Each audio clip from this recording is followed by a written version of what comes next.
बढ़ते हैं अगली खबर पर। एक बड़ी खबर आ रही है कोरोना संक्रमण से जुड़ी हुई। दुनिया भर में कोरोना संक्रमित मरीजों की संख्या 73 लाख के पार हो गई है। एक दिन में दुनिया भर में कोरोना संक्रमण के 1,20,000 से ज्यादा केसेस आए हैं।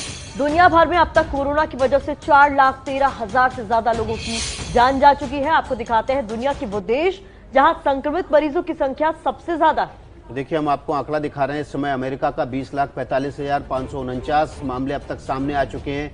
1,14,148 लोगों की यहाँ मौत हो चुकी है। दूसरे नंबर पर संक्रमण के मामले में ब्राजील है। 7,42,084 मामले सामने आए हैं। 38,497 लोगों की यहाँ मौत हो चुकी है। तीसरे नंबर पर रूस है। 4,85,253 मरीज सामने आ चुके हैं। 6,142 लोगों की यहाँ मौत हो चुकी है। इसके बाद स्पेन की बात कर लेते हैं। 2,89,046 मरीज सामने आ चुके हैं। 27,136 लोगों की यहाँ पर मौत हुई है। ब्रिटेन की बात करेंगे।